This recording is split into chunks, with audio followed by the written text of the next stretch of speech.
Good morning. I would like to start by greeting all the audience and the members of the panel.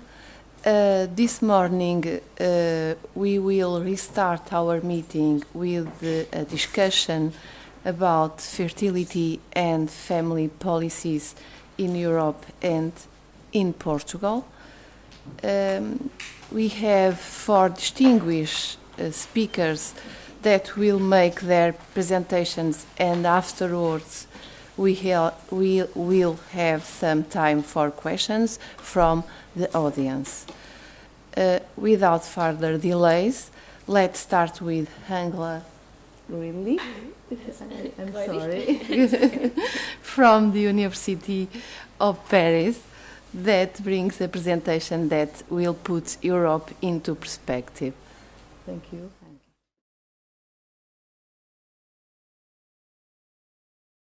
Okay, hello everyone. It's very nice for having invited me. Thank you very much. I'm happy to talk to you today about the impact of family policies on fertility trends, with a particular focus on developed countries, on OECD countries, and especially European countries. I'm myself an economist. I am German, actually. I work at Sorbonne University as assistant professor.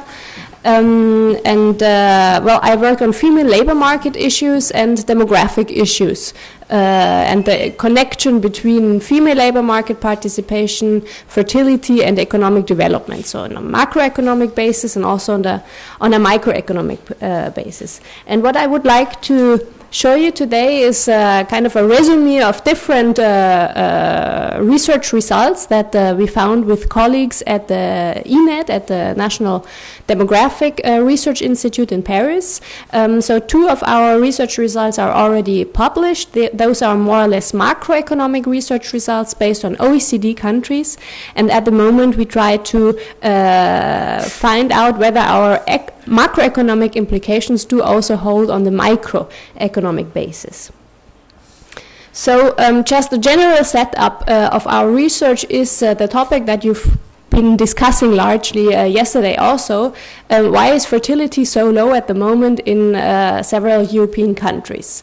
There has been this big decrease in fertility rates starting in the 70s, continuing in the 80s until the middle of the 90s in most European countries. But since the middle of the 90s, there is this fertility re-increase in some European countries, but not in others. And you can see here that actually we can distinguish two groups in Europe. We have, does this work? Like this. So we have one group here with fertility levels re-increasing back to replacement level, France, the UK, Sweden, a lot of Nordic countries. This is the EU average here. And there's a second group here of countries with total fertility levels on a very low basis, stagnating here on something between 1.2 and 1.4. Germany, Austria, southern European countries like Spain, a lot of Eastern European countries, and as you know better than me, then that Portugal is of course here in the second group with fertility levels here, number of 2010 around 1.5, and you all know that fertility level today is even lower and has dropped more at 1.3, 1.2. So the main question is actually for our research, why do we observe these two different groups, one here and one here? What is the driver or the determinant for the fertility rebound that happens in some countries, and why don't we observe this rebound in other countries? So our economic research tries to find that out. Maybe before presenting the results, one general issue for discussion that you've already discussed yesterday with my colleague Thomas Sobotka. Is it such a problem that fertility is so low? If people just don't want to have so much children, so why should we care about it? Why should we define that as a problem? And as you've seen yesterday, the problem is that in surveys it comes out that in most European countries people would like to have more children than they actually have. And it's not only a question of timing, it's not only a question of postponement, completed fertility rates. So the number of children of women around 45 is also lower. This number is lower than the desired number of children. So low fertility rates in terms of total fertility rates and especially in terms of completed fertility rates reflect kind of a barrier for parents to realize their fertility intentions. And if you compare here on the graph, the ideal fertility, so the desired number of children, it's for all European countries or OECD countries around 2, even a little bit higher than 2. There is a convergence, as you might have heard yesterday, around this desired fertility level, and total fertility rates in a lot of countries are below this desired level, and this is why it's a problem. Not in macroeconomic terms, not necessarily because we don't know how to finance the pension systems, but also and mostly in economic terms and sociological terms, because it reduces the welfare of people if they cannot realize their desired life plans. So let's come back to the research. Why do we care about the question of low fertility? What we want to see is what is behind the fertility decrease in developed countries.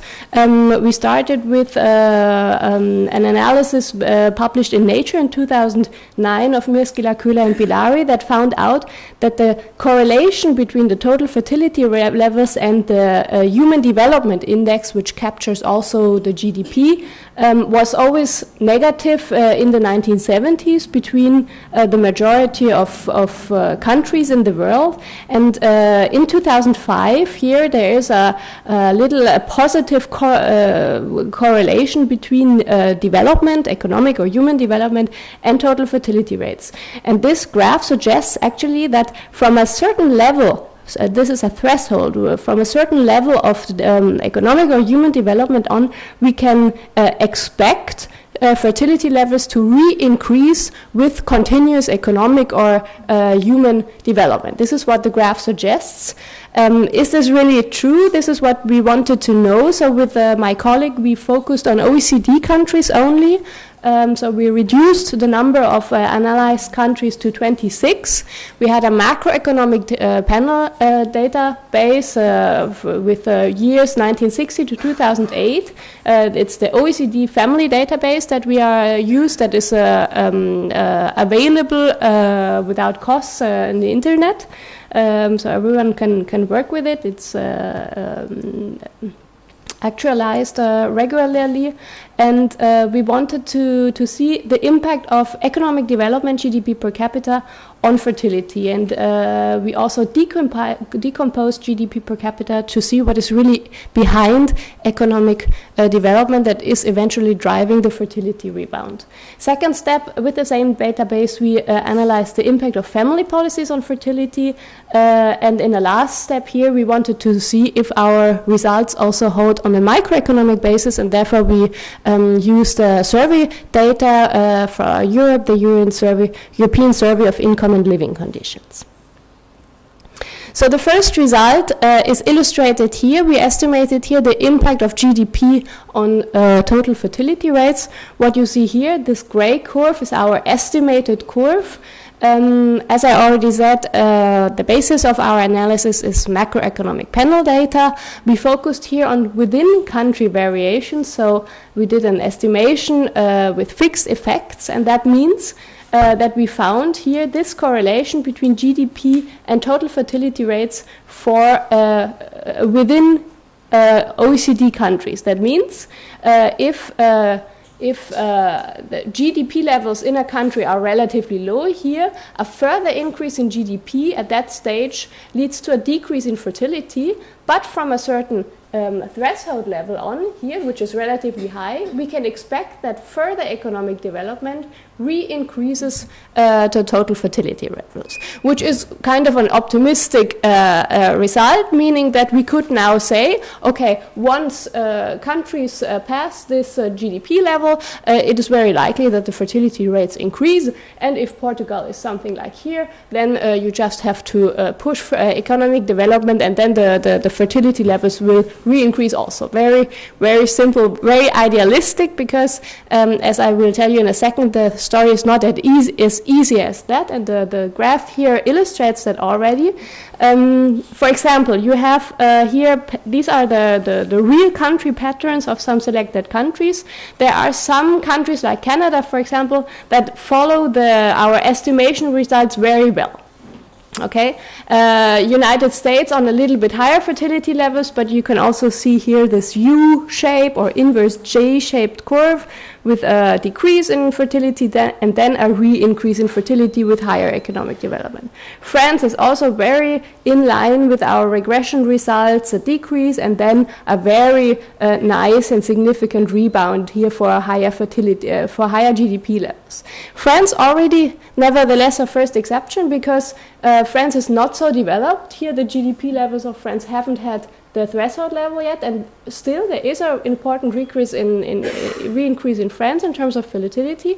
And at the same time, Germany here, same GDP levels as France, similar pattern. The patterns are almost parallel, but two things are different. Nevertheless, Germany, the whole pattern for Germany is just on a much lower fertility level, and there is not really a re-increase. So just to say that our model captures some developments for some countries, but not at all for our countries. Here, for example, for Germany, our model cannot at all explain why fertility is so low, and for Portugal it would be a similar pattern than for Germany or Austria.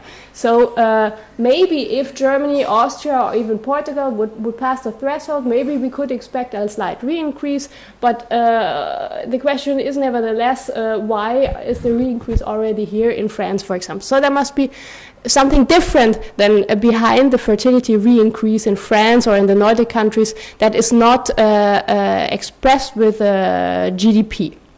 So to find out what it is, we first decompose GDP. You can decompose it in labor productivity, working hours, and employment, and then we decomposed employment also in male and female employment, and we did our regression. We wanted to know for within countries, within country variations, what is the variable that is the most positively correlated with total fertility. And it came out that female employment was the variable that was most highly and most significantly correlated with total fertility levels. And so we said it seems that in those countries where female employment is high, total fertility levels are also high. So this is the cross-country image that you can find here. For 2009, for example, you see that there are a lot of countries where female employment levels are relatively high, between 70 and 80%, and fertility levels are also relatively high. And what we found out, what is not presented here, is that even within countries, in these countries where where female employment increases, fertility is also re-increasing, especially since the 2000s. So this is the one thing. The other thing is that there are nevertheless here two groups. You have here one country group with high fertility and high female employment levels, and here another group where fertility is low and at the same time female employment is relatively high. And Portugal is definitely part of this group of countries. Here is a focus on European countries only to make it more clear. A positive correlation that is found between female employment and total fertility rates. A lot of countries, especially Eastern European countries, Italy and Greece also, where female employment is in comparison to other European countries not so high, and then fertility is also not so high. Another group of countries where both variables are high, and Portugal here seems kind of an exception together with Germany and Austria, where female employment is relatively developed. and at the same time fertility is low. So a first indication already that there seems something particular going on here in these countries. Obviously a choice that parents do between working and having children. A lot of women that decide to work also at the ages of having children, and then probably they decide against having children, or decide against enlarging the family size at least. The problem with these employment rates is, as you might know, that here they capture all women working independent of the number of working hours. This is also why the measure for Germany is so high, and for Austria we all know that there's a little bit of measurement bias nevertheless behind, because in some countries, especially in the German-speaking countries or in the Netherlands, part-time employment for mothers is very high, and so their female employment rates seem great. They correspond to the European target here of 60%. You see for Germany, for example, here very high female employment rates, but actually when it comes to full-time equivalent employment rates, then the picture is less nice here in Germany, which is not the case for Portugal. In Portugal, actually both rates are high, the general employment rate and also the full-time equivalent employment rate. So, so we can conclude for Portugal that female employment rates are relatively high in comparison to the other European countries. So let's now talk a little bit about what could be behind this pattern of a positive correlation between female employment and fertility. What enables this pattern to be positive in countries where fertility levels are high? To answer that question, we had a look at different family policy types, measures that came once again from the OECD family database. Here we distinguish, there are more than those measures, but we focused on 3 or 4 measures, 5 actually. Financial transfers, so these are basically cash transfers, lump sum allowances for families, often depending on the number of children parents have. Then for parental leave we have 2 measures, the duration of leave and the spending of leave. Unfortunately, to really capture the parental leave system, we would need more sophisticated measures than that. We will talk about this in a couple of minutes, but for instance, we focus on duration of leave and the spending of governments for parental leave. And then for childcare coverage, we also have 2 measures, the coverage, so how many children are enrolled at age 0 to 2, and how much does the government spend for these childcare services. The focus here is on early childcare coverage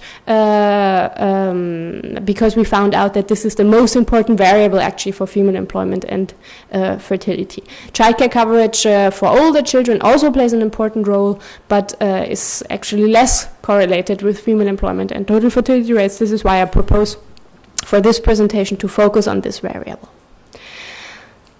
Maybe just a discussion about the objectives of these different family policies. There are a lot of different objectives, and they not always go into the same direction, which is very difficult to have an optimal family policy set up, because you have different objectives that are often contradictory. One of the most important objectives often cited by governments is poverty reduction, so or the objective to avoid poverty, especially for families with young children.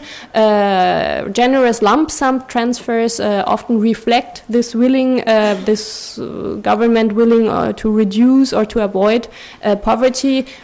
Big redistribution objective here.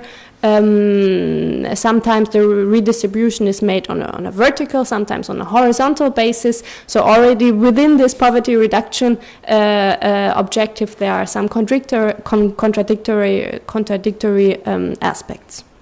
Cost compensation is a second objective. Once again, here we have 2 different kinds of costs. The direct costs of children, so housing, education, health expenditure, etc. And you also, as you might know, have the important indirect costs of children, which is often the wage loss of the parent or both parents when they reduce or stop their working activities. And of course, as it is mostly mothers that reduce or stop their working activities in the presence of children, these indirect costs are very important for mothers, and especially highly qualified mothers. Employment, parental employment, is a third objective, also because parental and especially maternal employment allows to reduce the poverty risks of families. Fourth objective, gender equality, not only in professional terms, so male and female employment, but also in terms of sharing household tasks, for example, or sharing childcare tasks. Fifth objective, very highly debated, child development in a lot of especially conservative countries like Germany also. It is a big debate whether or not it is good for the children to be in childcare for long hours or at very early ages. So in Nordic countries, for example, in France, this is a large, the debate around this is much less important than, for example, in Germany or other relatively conservative countries. And last but not least, birth rates. Is it an objective or not? You've already discussed this topic a little bit in the morning yesterday. There is actually not really a European country that gives a certain target that says for us this fertility rate would be optimal.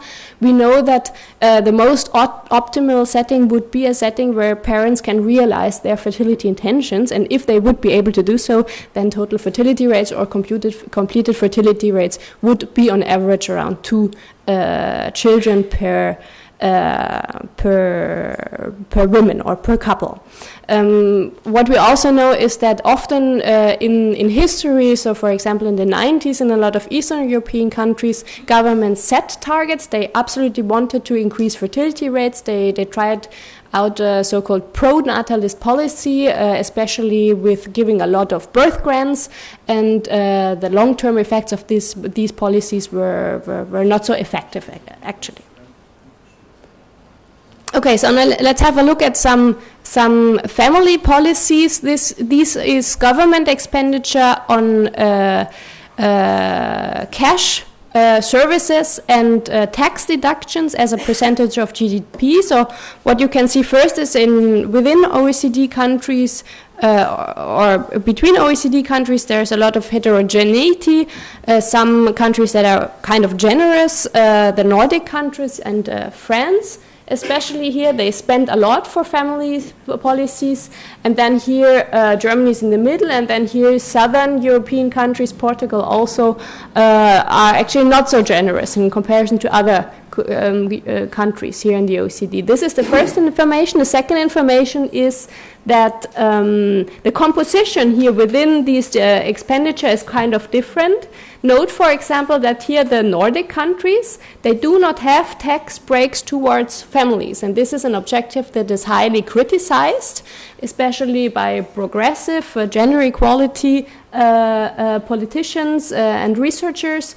Tax breaks towards families, these are, for example, the family tax splitting or the spouses tax splitting, often encouraging a relatively large wage gap between spouses. Because if the wage gap is high, the tax deduction is relatively high. And those countries that have high fertility and high female employment rates here, they do not have at all these tax breaks. They have an individual taxation. They save a lot of money with this, and this money is spent for other things like, and especially for services. Here, crash and other childcare services, and also cash. You see, for example, Germany has the highest cost here for tax breaks for the spouses tax splitting, and expenditure on services is much less important. The proportion is much lower than here in the Nordic countries or in France also. And Portugal, once again, a lot of cash expenditure, especially in terms of lump sum transfers, and services here is only on the second place in terms of importance.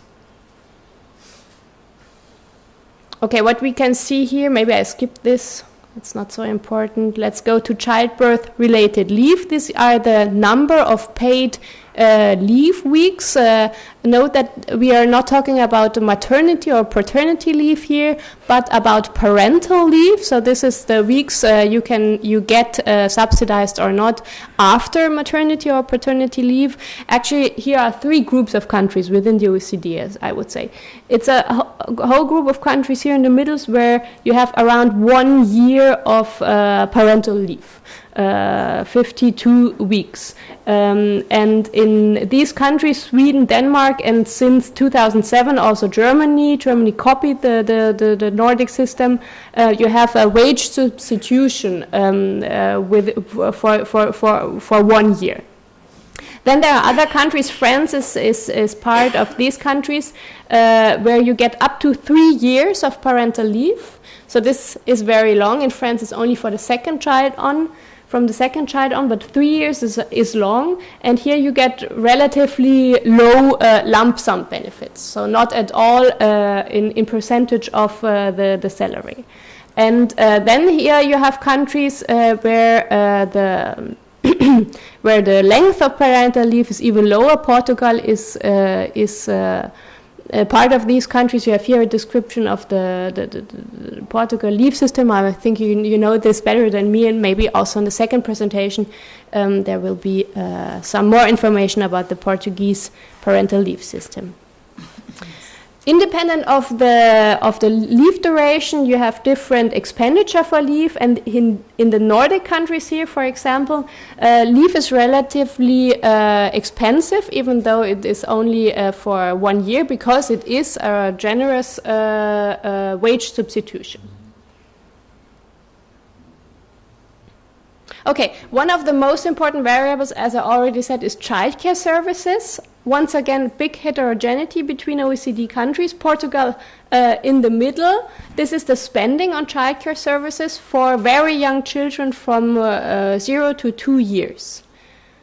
And once again here, the Nordic countries and France among the countries with the highest expenditure. And enrollment rates here, the OECD average 30%. A lot of countries, as for example Germany, below this average. But we can see here for Portugal that childcare services are, in terms of enrollment rates, relatively developed in the OECD in comparison to other OECD countries.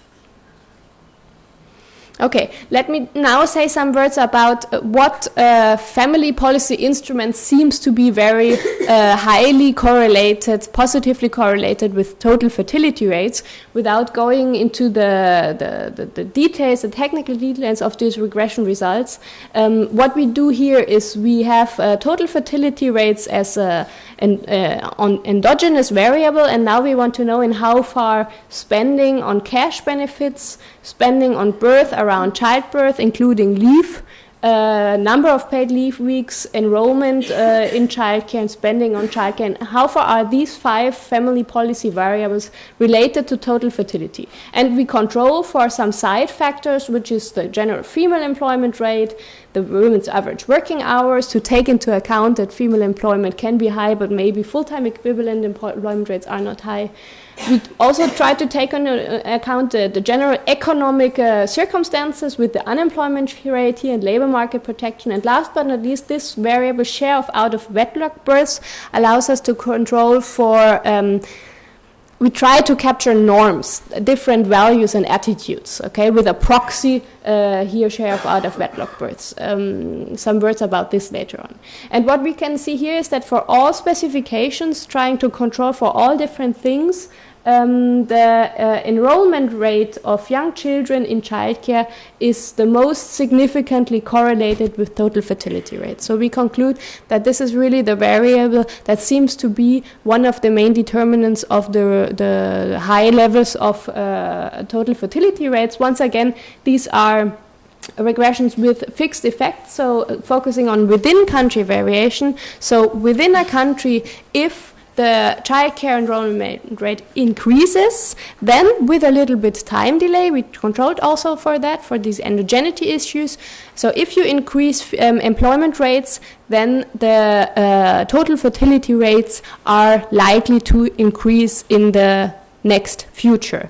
And this is the case for most of the different policy settings. We also controlled for birth postponement. We used different measures, also tempo-adjusted fertility rates here, for example, and we find very similar results. So to conclude, our macroeconomic analysis so far suggests that there was a positive correlation between economic development and behind economic development, in particular female employment, and female employment then positively correlated with total fertility rates within countries. And in these countries where this positive correlation holds, it seems that especially childcare services for young children are very much developed. So, so far this is an isolated analysis of different policy variables. I do not present other results here, but we are also aware of the fact that the coherence of these different family policy measures is very important. They have to work together. It has to be a coherent approach. So, for example, one country where the approach is not really coherent is Germany. Germany in 2007 copied the parental leave system of the Nordic states, so they reduced the parental leave weeks from 2 years or 3 years to 12 months. They gave a wage substitution, which is a good thing, because so they encourage mothers to work before childbirth and return to the labor market relatively easily.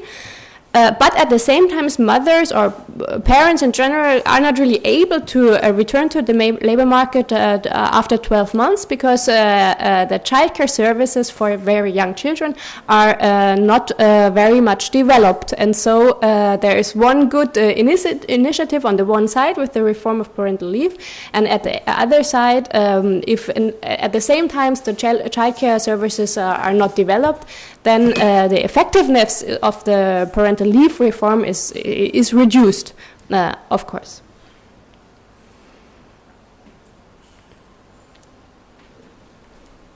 Okay, last but not least, maybe for the last minute, a focus on the question, the correlations that we found, the macro aggregated correlations between female employment and fertility, do they also hold on an individual basis? What we wanted to see is, more precisely, if a woman that already has one child, if she is employed after the first childbirth, is she more likely or less likely to decide in favor of a second child? Okay, this is a question which is highly relevant, especially in low fertility countries, as Portugal also, because as you might have discussed yesterday, the total fertility rates in Portugal or in other low fertility countries are below replacement level because most families have one child, but they do not have the second child. So it's not that there are a lot of women having no children and then there are a lot of women having 2 children and so the average is below 2. It's really that most women have one child, but then there's kind of a blocking, a barrier for the second childbirth. And we wanted to know what is the characteristics, the labor market characteristics of women who decide in favor of a second child. Okay, so we did that with the European SILK data, and we compared women who are in stable employment after the first childbirth against those who are unemployed and inactive, basically. And we found out that the macroeconomic results do hold on the micro basis. That means stable employed women are more likely than inactive and unemployed women to have a second child. So this is the results of these regressions. You have here a positive coefficient significantly. So the probability of having a second child, this is our endogenous variable. It's a dummy variable. And those women who are stable employed here, already having one child, are more likely to have a second child within the observed period, which is here. The observed period is for most women a 4-year period between 2003 and 2011. And once again, without going into the technical details, these results hold for a lot of controls. What is also interesting is that we find that we control for the partner's activity status, and we find that the most important variable for women having a second child is actually having a partner who is himself in stable employment. And if the partner is in stable employment, then women who are themselves in stable employment are more likely to have a second child. So there's kind of a hierarchy. Nevertheless, first, most important determinant, the partner has to be in stable employment. And then if this condition is fulfilled, we see that stable employment is also very important for women. If a woman herself is in stable employment or not, is not so important if her partner is not in stable employment. This is what we find. So actually, it's once again, we think the results illustrate that it's really important for parents to have a secure economic environment. Both partners should be in stable employment, and this gives parents already having one child the economic means to decide in favor of a second child. And we find, for example, or we suggest that especially in Eastern European and probably also in Portugal, parents that already have one child are under big economic pressure. And if they have often, for example, if they are in stable employment, so this would be a good determinant for having a second child, but only if they do not fear that they would lose their job if the second child comes. Because they already have one child, so they really need to maintain their income. And if they have confidence in the labor market, which is very problematic at the moment with the economic crisis, but if they have confidence in the fact that they can keep their job and continue their career, then they would like to have a second child. But if they fear that the second child results in losing the job or stopping the career, then they often do not have the second child. This is more or less what our results suggest. So to sum up, it's not only family policies, it's especially the labor market conditions. There are some family policies and other social policies that can help parents to create this secure economic environment. But once again, there has to be a holistic approach to create this stable economic environment. Stable employment for both partners seems to be a crucial determinant for fertility rates, especially for the probability of having a second child. And what is nice with this objective is that it captures a lot of other objectives also. Gender equality, poverty reduction, cost compensation, child development is covered because parents have the means to invest in their children. And last but not least, a side effect is that these objectives are also in line, obviously, with birth rates. Okay, that's it. Thank you very much.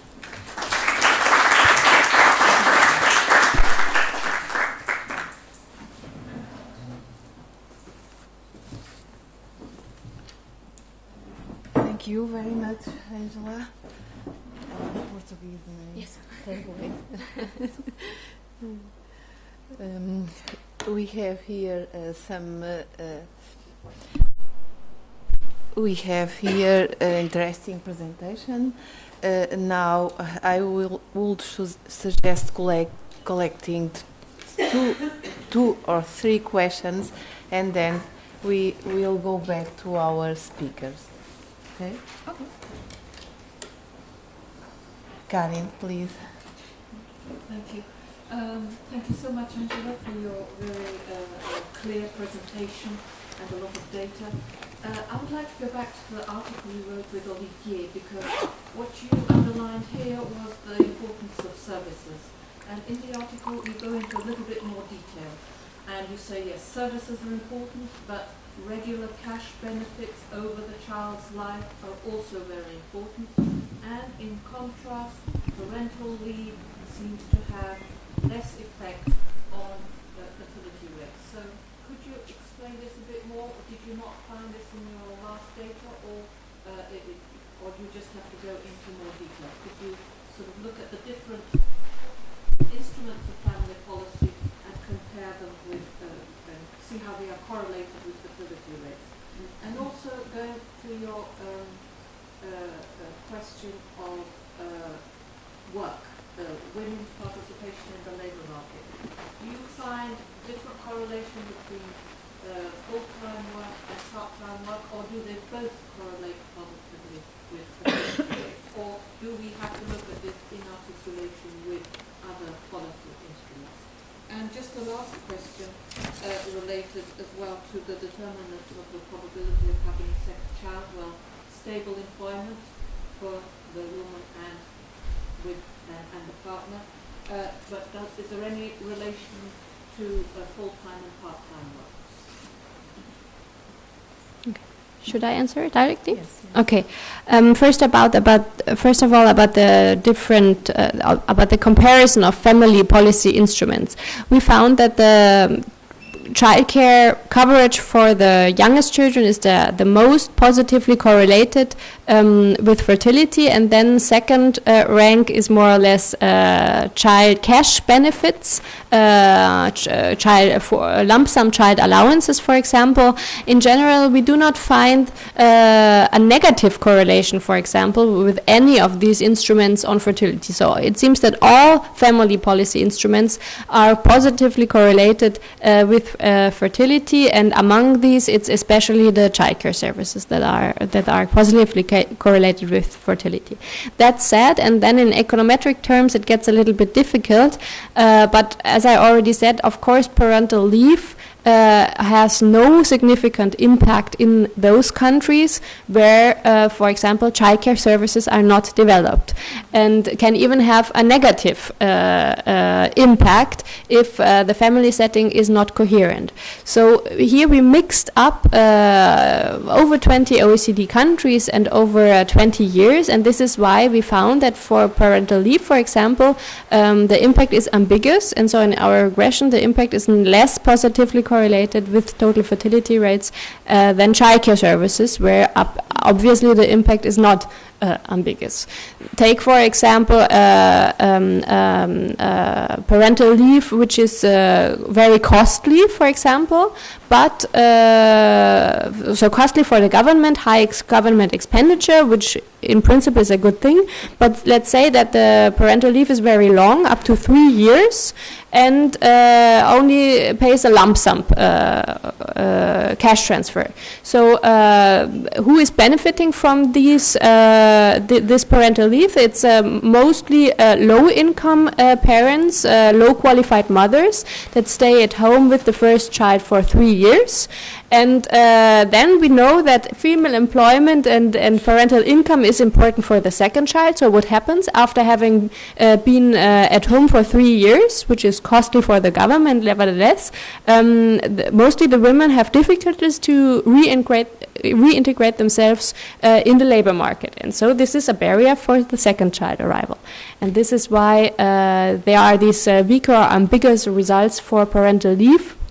Unfortunately, what we would need and what doesn't exist so far on the research market is a good measure capturing all the different dimensions of parental leave, because you have government expenditure, you have the length, you have the type of reimbursement, you have the question of in how far are parents incited or encouraged to share parental leave, and so forth and so forth and so forth. And so, well, the measures that are available for the moment, they mix some dimensions, and this is probably why their significance is not so good in the regression results. Okay, this was the first question. Sorry, I should have noted the part-time, full-time. on the macroeconomic basis, the problem is similar for the measures of employment rates. The variable that is most positively correlated with fertility is the general measure of female employment. When it comes to distinguish between part-time and full-time, in some countries full-time is good for fertility, and in some countries part-time is good. And if we mix all the countries together, we do not really get significant results. Once again, this is most likely because the impact of women's working hours on fertility depend on the institutional context. If women work full time, like it is in Portuguese the case actually, but if there is no really institutional support for work-life balance, then women's full-time employment is negatively correlated with fertility. Now, we've seen in Portugal that childcare services are relatively developed, but probably women having already one child work full-time and have just the fear that they will lose their job when they would enlarge the family size. So it's not even only a question of family policies, but also of social policies, labor market policies, social security measures, etc. And by contrast, on the microeconomic basis, maybe I can show this.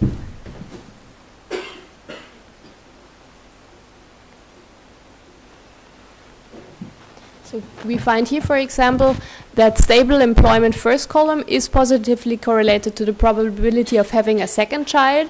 And then if we distinguish between full-time and part-time employment, this is the second and the third line, we find with full-time employment as a reference that here, in comparison to full-time employed women, those women who are inactive also have a lower probability of having a second child. So it seems that full-time employment is better than inactivity, but it does not seem that part-time employment is so much better than inactivity. It really turns out that in the countries where women are full-time employed, it is these women who are most likely to decide in favor of a second child.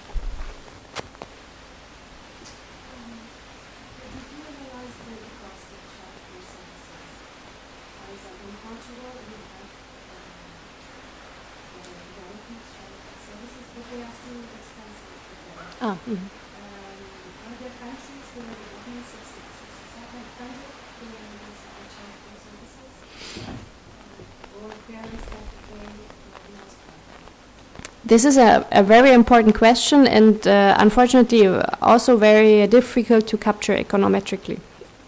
What we integrated here is the variables that are significantly correlated with fertility, which is the childcare coverage and the government expenditure. And now you say, okay, what about the individual costs? How much does a parent have to pay for childcare?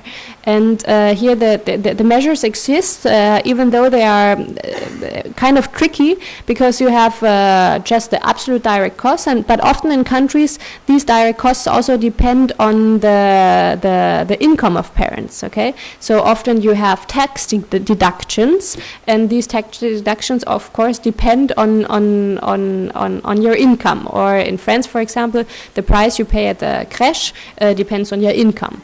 And then you get the tax deductions if you take a nanny or assistante maternelle, a childminder, only after 1 year. And so it's kind of difficult to capture all these dimensions. And so there are in the OECD database, there is a measure of direct childcare costs for parents as a percentage of the median wage of a couple having 2 children ages so and so. So there's strong hypothesis behind these measures to make it comparable. and they are very heterogeneous. You find, for example, for Hungary, very, very low childcare costs for parents, and for the Nordic countries, very, very high childcare costs, and there's no correlation with fertility. So it seems that these childcare costs, once again, should not be regarded as isolated determinants, but they really depend on the context.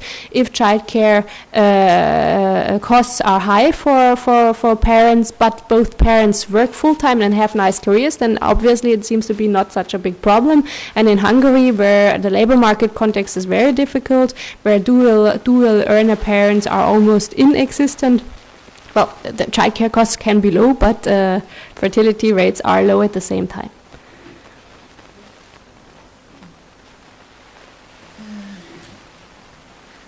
No, thank you very much, Angela. We will now move to Karin Hall from ICS, University of Lisbon. Karin brings a presentation that addresses fertility and family policies from the Portuguese perspective.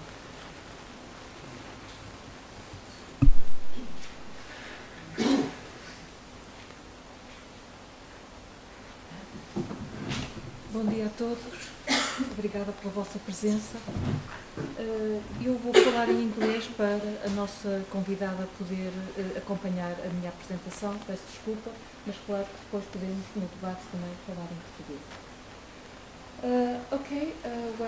I'll be talking about family policies and pronatalist concerns in Portugal. My main objective is to present a brief overview of family policy so we can understand the context and the coherence, thank you, Vanessa, of family policy over the last few decades. And then I would like to take a look at the emergence of pronatalist concerns in Portugal, because they haven't always been there. So when did they emerge? When did this become an important question, an important issue for governmental bodies, for example? These are the two main objectives. I will look at three main policy instruments following what Angela also did. So economic support, leaves and services. Now, a first indicator, as Angela also taught us, is that we have to look at public spending on family policies. And here I've brought you the indicator of spending on family benefits, including economic support and services. Tax deductions, as we saw, varies much more across countries, and in fact is also a very small component of public spending in Portugal. So it's mainly economic support, cash benefits and services. And so you can see here that in the 80s and well into the late 90s, public spending on family benefits in Portugal was fairly low, and it is in the late 90s and over the first decade of the 21st century that in fact public spending on family policies goes up. And then over the last 2 years we can see a reduction, and the reduction is related to both a reduction in cash benefits and a reduction in spending on services. When we compare with the 33 OECD countries, we see that we are really very far away from the average. And when we compare to countries that have very developed and long-standing family policies, we are really very far away. But at present, we are even below a country that recently had very weak family policies, such as Poland. And we're also behind Spain, that has also had retrenchment in family policies. And of course, this is just the beginning of the economic crisis, and due to retrenchment, and we'll look at several indicators of retrenchment. We can expect this when we have indicators from OECD. We will see probably an increased shift away from this rise which we had at the beginning of the 21st century. Right? We can't look at all the indicators, instruments of family policy, but this is the main cash family benefit, o abono de família, and we have seen that it's an important element of family policy. So what happened? We can see that during the first decade of the 21st century, we had a more or less stable development in terms of the number of beneficiaries. The selectivity was introduced in the late 90s and then again in 2003, 2004. So there was a slight reduction, which was then recuperated. But then we see a major drop in the number of beneficiaries since 2010, when there was a major change in cash benefits. Increased selectivity was introduced, and the fourth and fifth level of income, o escalão quarto e quinto, they were both abolished, and so the number of beneficiaries dropped dramatically, but it has continued to decrease. And then what about spending? In this table here, you can see two different lines. This is real-term expenditure on all social security benefits, and that's the blue line, and the real-term expenditure on the main family cash benefit, and the base year is 2000. So what you see is that whereas real-term expenditure on all social security benefits has continued to increase, and this is mainly pensions and unemployment benefits, when we look at the main cash family benefit, you see that it went up until a certain point, and then it dropped dramatically, and it continues to decrease in 2012-2013. Another indicator which is very important in cash support for families is the minimum income benefit. Carlos Farinha will be talking to us in more detail about it, but we can also see this is the main cash benefit which reduces poverty in Portugal. It has a very important impact on the reduction of poverty. And here you can see as well that it was introduced in 1997, wasn't it, Carlos? Oh, yeah, no, yeah. So the number of beneficiaries went up to almost 500,000 in 2010, and then since then there has been a regular drop in the number of beneficiaries. And here I haven't got it in real-term expenditure, just at current prices there's also been a strong drop in expenditure on minimum income benefits.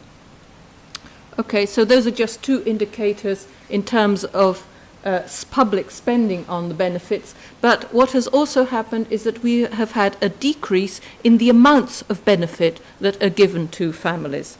So if you look at the main family benefit here, abono de família, for the first level of income, o primeiro escalão, which is the poorest families, you can see that during the first year of the child's life, where we have an uprating, the benefit has decreased from 174 euros to 140 euros. And from age 1 onwards, and we have seen that the regular cash benefits over the child's life are very important, there has been a decrease from 43 euros to 35 euros in 2013. And then if we look at the minimum income benefit, here I'll just show you one figure. The amount for each child has dropped dramatically from 94 euros to 53 euros. Okay, second instrument of family policy, parental leave. And here you can see that Portugal started out in the 1970s with 3 months of, actually this is a different indicator from what Angela presented. Here we're only looking at well-paid parental leave. And of course this is very important because we know that take-up of unpaid parental leave is very low, and when it is taken up, it is mostly taken up by women in low-income households. So it's very important to look at well-paid parental leave. And here you can see that in Portugal we had 3 months in the 1970s, and then this went up to 4 months, 4 or 5 months in 2004, and now we have 5 to 6 months of very well-paid parental leave. But we also have 6 months of low-paid parental leave, the additional licença parental complementar, where it's paid at 25% of previous earnings. But in terms of well-paid, as you said, it's 5 to 6. But when we compare to the months of well-paid leave in other countries, in particular with Nordic countries, you can see that here we have 12 to 13 months of well-paid parental leave. But we are better off than some other countries that have, in terms of well-paid parental leave, around 1.5 or 4, for example, France. Of course, because what you talked about, the 3 years, is very low paid, so it's a flat rate. Exactly. Right, yeah, okay. Right, so here we're not so badly off. And in terms of paternity leave, we have 20 working days, which is equivalent to a month. And then if parental leave is shared, then there's a bonus of an extra month of well-paid parental leave. And here we also compare favorably. Here we also compare favorably to other European countries, such as France. Some countries don't even have paternity leave yet, which is the case of Germany, in fact. But Austria already has a bonus, for example, for fathers. But so here we were also compare quite favorably. The coverage rate, which you have already shown us, Angela, here you can just see how it has developed during the first decade of the 21st century. We started out in terms of coverage rate for creche at a fairly low level at the end of the 1997, and then there have been programs to increase care services. So actually the jump was mainly from 2004 and until now, and in fact it continues to increase 46%, but actually the programs to increase the number of creches have been suspended, but there's been a change in legislation which allows more children per classroom, and so this is also contributing to this continued increase in coverage rates. And then when we look at preschool coverage rates, so age 3 to 6, we can see that in the 1980s we had a very low coverage rate, and the jump was a bit earlier than for creches. It was in the 1990s we had this special program to increase preschools, and now we in fact are above the EU average of 86%. We have a coverage rate of 91%. Okay, now going on to the second objective of my presentation. When did pronatalist concerns actually emerge in Portugal? And from this point of view, I think we can distinguish between 4 different periods. During the Salazar dictatorship, we had an explicit and pronatalist family policy promoting large families and the male breadwinner, female homemaker model. And fertility rates were obviously very high. And as we were discussing yesterday, we know that contraceptives were banned, for example. So yesterday, João Lavigne was saying that he still remembered in 1968 that chemists were forbidden to sell contraceptives. And then, so we had this policy promoting large families and natural family planning. After the revolution, we had a different type of family policy. There was a strong shift away from this explicit and pronatalist family policy. So family policy became implicit, more in the shadow of social policy, but with a strong focus on state support for full-time dual-earner families. And here there was a strong linkage between family policy and gender equality policy. And so a strong focus as well on the reconciliation of work and family life. And that's why there was also a governmental objective to promote services over the last few decades. So, but we had a gradual building up of leaves, benefits and services to protect families with children. But during this period, fertility started to drop, but it was still 1.53 in 1992. And so the concern with the drop in fertility actually emerged in the beginning of the 21st century. So here there was a move towards an explicit pronatalist policy, but still this was still embedded in a sort of more holistic promotion of family reconciliation and gender equality. In 2003-2004, here we had a centre right-wing coalition between the PSD and CDS, and we will see we had a first political discourse on the fertility decline as a problem. And then in 2006-2007, here we are in the context of a socialist party government. We had also had an explicit pronatalist perspective and the introduction of new measures to promote fertility. And why 2006? Well, because in 2006 fertility dropped below 1.4. So this was a sort of a bell started to ring in 2006. Then in 2010-2013, in fact, we had a strong retrenchment in family policy, and family policy moves completely into the shadow of social policy. The main policy instrument was the Social Emergency Programme, and we'll take a look at, at some of the measures that were introduced through this programme.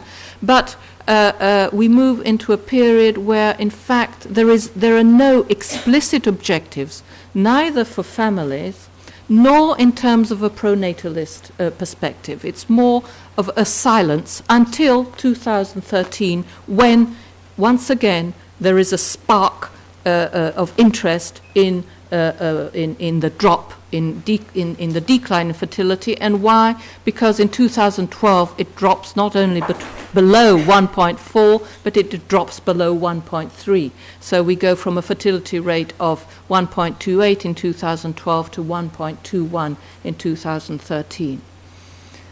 I just brought you a few governmental views just to show you how the discourse was introduced in those different periods, and I won't go into the periods further back, just recently, so pronatalist concerns. Here you have an interview with Bagon Felix, the Minister for Social Security and Work, in 2003, and what he says is the decline in fertility is an important question. We have to promote more births in a society that where happily people live for longer. It's a generational problem. So all instruments, all willingness, and all incentives that we can bring together at the level of legislation and social responsibility of firms as well should be implemented. And then the journalist goes on to say that the minister thinks that the state can and should contribute to the promotion of reconciliation between family responsibilities and educational and professional responsibilities. So once again, this focus on the reconciliation between work and family life. How many more minutes? Okay. And then he actually mentions the type of incentives which should be promoted. The timetable of creches, the increasing family cash benefits, especially for poorer families and families with more children, and increasing parental leave. Okay, so in fact he underlines a fairly holistic perspective of how to increase fertility. This is Prime Minister José Sócrates in Parliament in 2006. Public policies can't continue to ignore the dramatic evolution of birth rates. President Cavaco Silva in 2008, we need active policies for the promotion of births. And then we have some silence in between 2010 and 2012, and then in 2013 the Minister for Solidarity, Employment and Social Security underlines the need to create incentives for mothers in order to increase fertility. And he says, we understand today that a woman who wants to be a mother asks us, rather than money, above all, for more time to be able to care for family members. So we want European money in order to promote part-time work. Okay, so some differences in discourse. And then major highlights. In June 2006, there was a proposal for pronatalist measures discussed in the context of the governmental document on the reform of social security. There was a report on fertility by a group from the CDS party in 2007. In 2007, there was an announcement in Parliament of new measures to support families and fertility. And then in April 2014, the PSD appointed a working group coordinated by Professor Joaquim Azevedo. I don't think he's arrived yet. He will present us this report this afternoon. There was a UNICEF report on children in the crisis and a resolution approved in Parliament to reflect on measures to support families, strengthen the protection of children and promote fertility. Well, I don't think I'll be able to go through the measures that were introduced. These are the main policy measures in leaves, cash benefits and daycare services which were introduced after that pro-natalist discourse by the Prime Minister in Parliament. We can go back to them if you want. But you can see, for example, from the point of view of daycare services, there was a special program, Programa PADS, and the objective was to increase places in creche by 15%. And then the measures, main policy measures between 2010 2013, there were no changes in entitlements, just in leaves, just a minor cutback in compensation. In cash benefits, as we saw previously, there were three main changes: cutbacks in the amounts of benefits, cutbacks in tax reliefs, increased selectivity. So the focus of cash benefits is on very poor families, but even for very poor families, there were strong cutbacks in support in the cash benefits. And then there was one main policy instrument, the Social Emergency Programme, to support extreme poverty. And support, instead of being in cash benefits, was provided more in kind. So there was a strong investment by governmental spending in social canteens. And there was also a small uprating of 10% of unemployment benefits for families where both members of the couple are unemployed. But in fact, this reaches a very small number of persons. I just put the number here because it's compared to the dimension of people who are unemployed. It's a very small number of persons who are actually entitled to this uprating, and reduced rates for gas and electricity. In terms of daycare services, the program actually says it's important to continue to expand services, but there's no the public spending was cut back. But as I said, there was a change in legislation, and more children are allowed per classroom. Yeah, I'm just coming to the end. So just some final comments. When we look at these developments in family policies, we see that over time family policies in Portugal started out late, but there was a steady and gradual increase in public spending, in cash benefits, in leaves and services. But we also see that there's some coherence. There was a strong articulation over the last few decades between pro-family objectives, pro-egalitarian, and then, but later on, as I saw only over the last decade, some pro-natalist objectives. There's also been more selectivity introduced over time. But as you saw, mostly pro-natalist concerns have been embedded in family policies, though lately the concern with natalism somehow emerges as detached from family policies. So what can we see in times of crisis? That this pathway, which was fairly coherent over the last few decades, has somehow been interrupted. So there's been a reversal in public spending on families. There is a weaker safety net, not only for families in general, but for very poor families with children. And then we have support in kind, which has emerged as an important source of support, but which may or may not compensate for this strong retrenchment in public spending. And then we have, as I was saying, pro-natalist concerns that have somehow emerged detached from concerns with family policy in general. And there has also been strong delegation to third sector institutions. And rather than an explicit governmental body that oversees policy, at present we have no specific governmental body to oversee family policies. And of course this is having an impact on family and child well-being. I can't bring here all indicators. I'd just like to bring you here the data on poverty in families. And we can see now that in 2012, children below 18 are the age group with the highest risk of poverty in Portugal, much higher than for the elderly persons. It's gone up to 24.4%, up from 21% in 2011. And there's a growing risk of poverty for families with children, in particular for unemployed lone parents, and here the risk of poverty is huge, 90%. Large families as well, the risk of poverty is 40%. Lone parents, the risk of poverty is 33%. And even the risk of poverty has gone up for couples with 2 children. So only couples with 1 child are below the risk of poverty for the total population. Thank you very much. I'm sorry if I took too much of our time.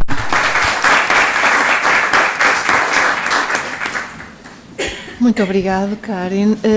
Desta vez nós vamos seguir com as apresentações e no final de todas as apresentações é que reservaremos um espaço para o debate em que terão a oportunidade de colocar outras questões aos restantes conferencistas convidados.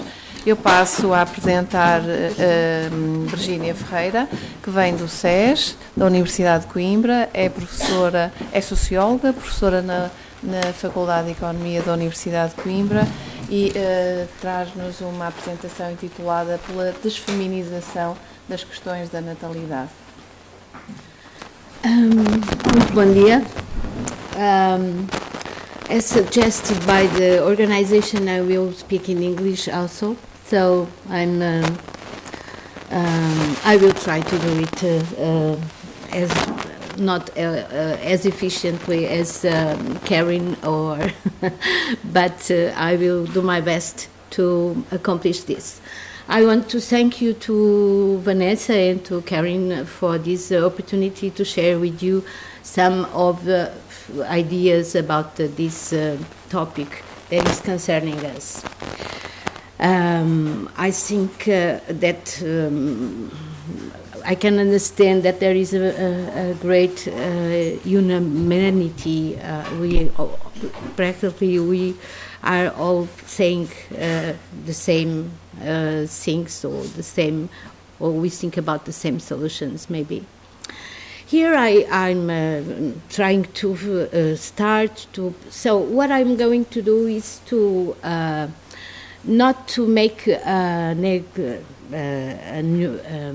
exhaustive enumeration of measures that have been made recently, but I will try to figure out what kind of nature are these measures, what kind of citizenship and sex, gender order or regime they figure out. As we know from the several studies, and here I'm just mentioning Karin Moll in her statement that the Portuguese profile of sex-gender regime is complex. It's very ambiguous. In some dimensions, it is extremely conservative, like, for instance, considering that the impact of women's employment on the care of infants is negative. But on the other hand, it is not too conservative, not too modern regarding attitudes to women's participation in the labor market. Or finally, it is probably very modern in other dimensions, namely recognizing the need for men to increase their involvement in family life. This was more truth, maybe, in the middle of last decade, not so much today, but we'll see then what. So I think that the measures that have been introduced during, namely between 1995 and 2010, we would say that there was a trend to defamiliarize the sex-gender regime. Since 1995, the public practices of Socialist Party governments have extended working fathers' rights through the extension of maternity rights to include paternity, the creation of conditions to increase the percentage of men taking leave they are entitled to, either by increasing benefits or reducing immediate or long-term monetary losses by taking job protection into consideration and guaranteeing pension, invalidity, and seniority rights during the leave period. The extension of certain elements of the fatherhood protection scheme to the self-employed and non-contributors also is relevant in this sense. So, other measures that I include in this kind of pack is the legislation of abortion on demand, legalization of same-sex marriages, full-time schooling for children in primary school, several cash benefits for the infants, the prenatal allowance, for instance, structural funds allocated to implement gender equality schemes in businesses and municipalities, policies to prevent and combat domestic and gender violence. All these kind of measures, I would say, contribute to defamiliarize the sex-gender regime. With the crisis, I think that some contradictory trends came, like shrinking formal social protection, in a way giving continuity to the familialism that characterizes the welfare Portuguese system.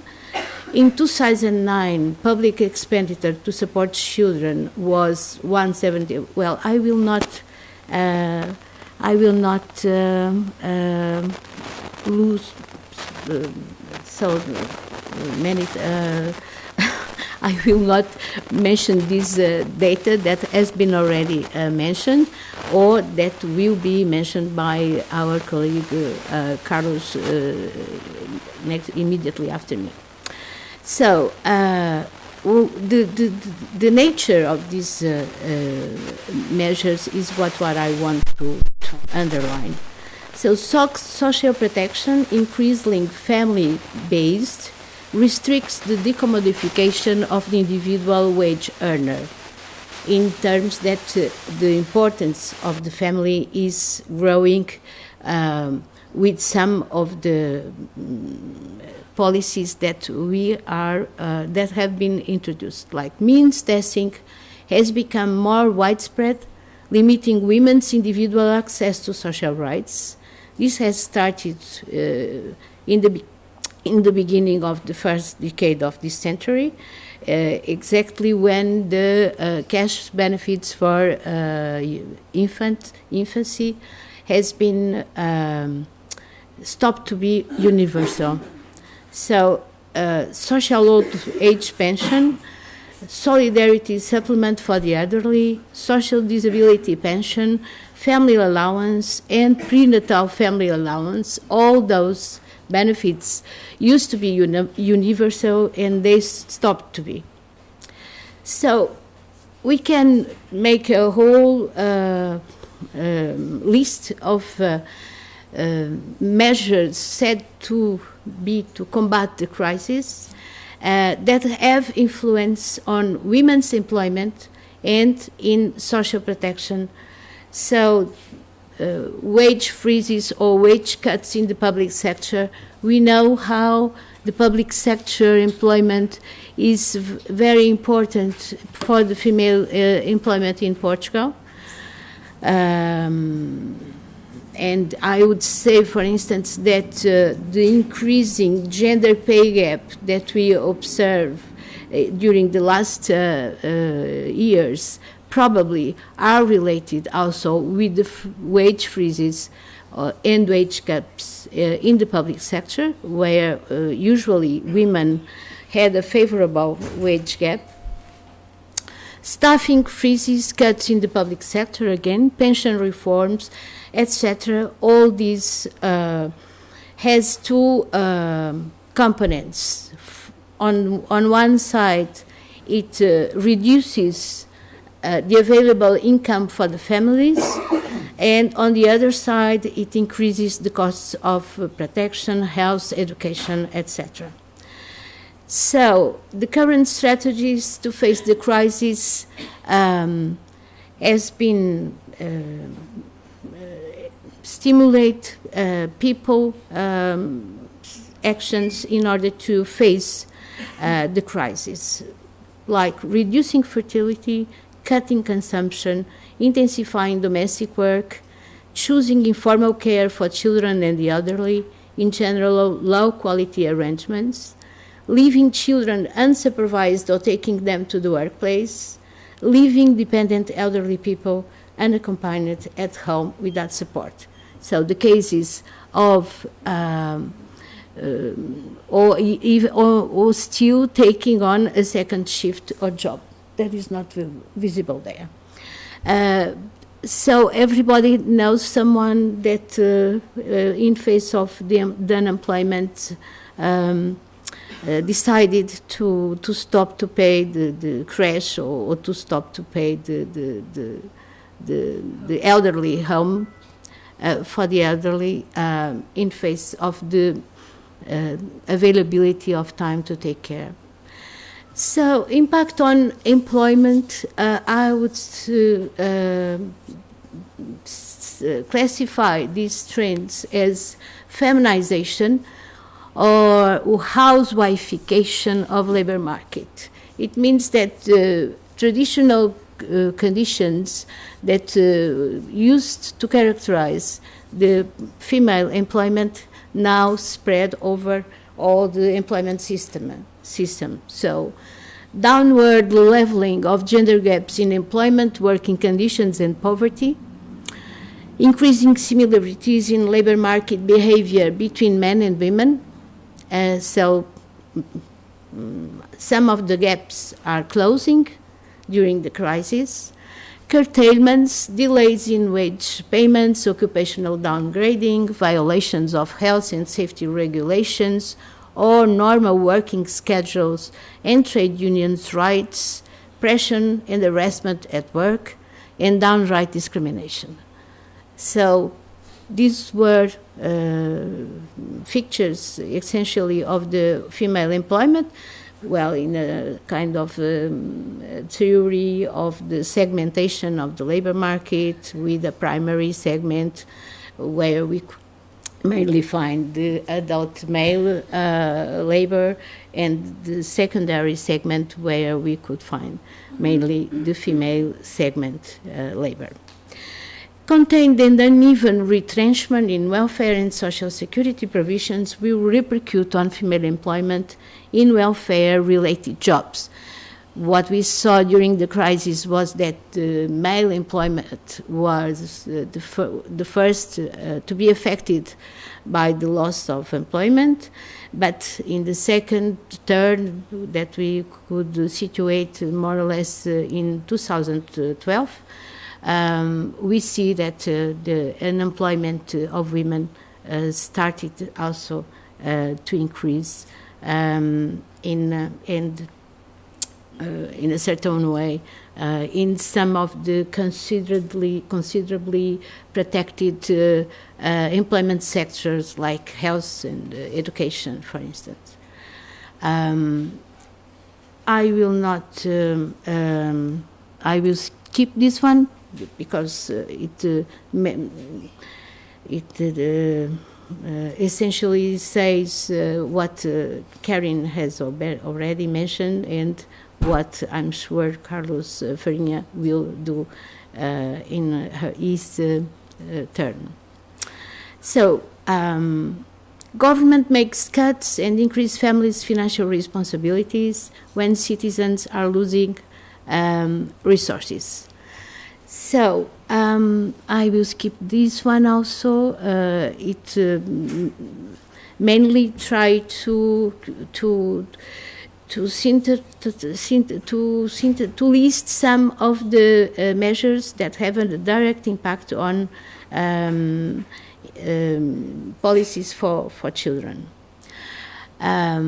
This is, I think, important in order to see the impact of the crisis in female employment and in gender relations in particular.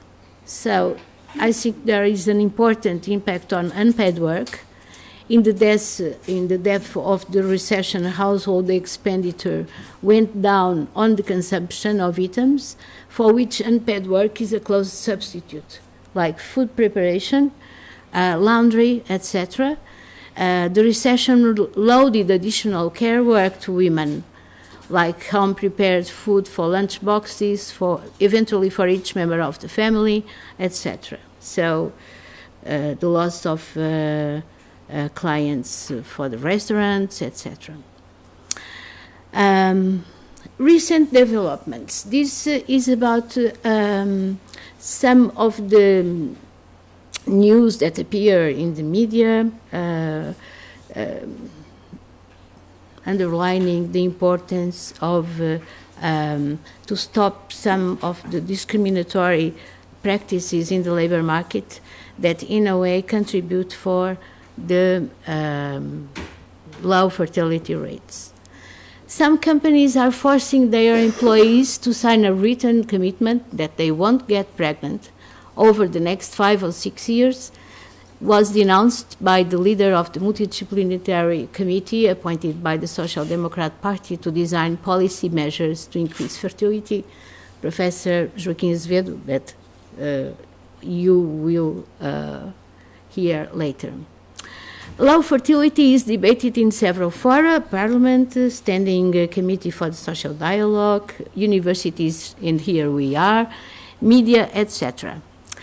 I would like to share with you some 2 or 3 figures that are the result of a survey that I conducted last year, just as an academic exercise for students learning how to apply surveys, where I always profit to also teach them something about gender equality and gender relations, etc. So the theme was maternity and paternity at the workplace, and they surveyed 128 working mothers and 124 working fathers that were parents of children under age 3. When asked if, because there is some, there are these denounces about criminal in a certain way and discriminatory practice by the employers against discriminating against not exactly women but mothers, right? Or potential mothers. That potentially includes all women. And so to say, but where are the cases? Why they don't show up? Why they don't make public? And we understand that people don't live in the global sphere. People live and work in local labor markets. And of course, in a research that I conducted recently, where I was trying to understand what happened to the cases of discrimination that were addressed by the Commission of Equality in Labor and Employment. And we had the intention to follow some cases. So after the legal opinion by the Commission, what happens in the company, what happened to the worker, etc. And we just couldn't find out people available to give interviews. We could identify some cases namely through lawyers that had to deal with the cases, but women just were not. Mainly the cases in which she still continued in the same employer. So they just didn't volunteer to be interviewed with the fear of being identified. So it is not very easy for people to make concrete complaints, and probably because also some of the claims are difficult to prove. But in this survey, I included two questions when asking people if they knew personally any women that had been object of discrimination for being pregnant or for being mother. And 46% of the surveyed women answered positively, as well as 32% of men. So men knew less women in these conditions. But when asked if they had heard about the discrimination of a woman due to her pregnancy or due to her state of motherhood, 76% of women confirmed this, and 66% of men also confirmed this. So this is something that the society knows, but that is not concretely identified. The cases are very rare. So how to increase fertility in the context of a labor market highly discriminatory for working mothers? And in a certain way, a working father that wants also to assume his parenthood, probably, we know that he probably will face also some problems. Flexible working hours, for instance, is frequently pointed out as a measure that facilitates fertility. Yeah, I can understand, yes. Still 5 minutes? Oh, great, okay. Okay. The activity of the Commission for Equality and Work and Employment reviews intensification of resistance to the take-up of rights to flexible working hours of working mothers and fathers. Probably Dr. Sandra will also address to you later, and probably she will mention this also. But during the last year, the great majority of the 397 legal opinions issued during last year addressed refusals of flexible working hours, especially in the public administration, after the enlargement of the timetable to 40 weekly hours. So, if working hours flexibility is a facilitator of higher fertility rates, we see that there is a great resistance in Portugal and in the labor market to accept this. Enterprises do not establish this. If you see, for instance, European surveys, the Portuguese companies appear like 50% of them will declare that they practice flexible timetables. But you can't see this in the terrain and in the everyday life of the companies. So, in general, this is an informal, flexible timetable. This means that when I need, I can ask to my chief or I can ask to my boss, and I will be allowed to be out for an afternoon or for a day, for instance, to take care of personal affairs, etc. This is not a regime of flexible working hours with rules, as a right. It is established as a special favor that paternalistically the boss or the chief makes to his or her employee.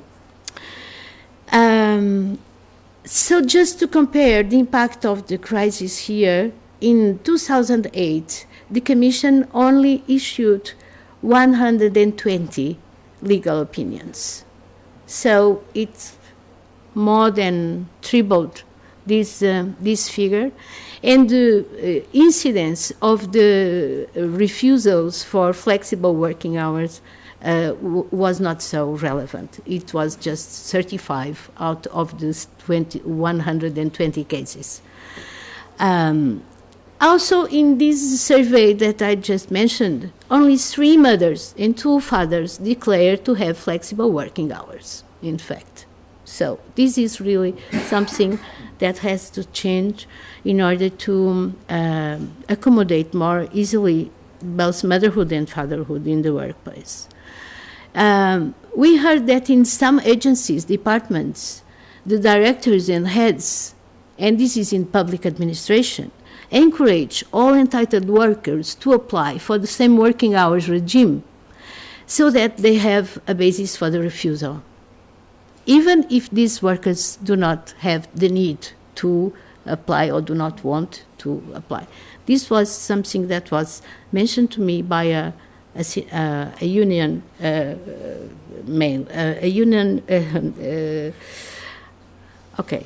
a militant member. Yes. Okay, so if we consider this care diamond for a complex mix, I think that from what we heard already, we can say that to increase fertility rates is a complex matter. It involves not only family policies. In fact, as mentioned already today, there is not clear demonstration of the impact of the family policies in the increasing of fertility rates. So it seems that the policies for employment, for instance, can be much more effective than family.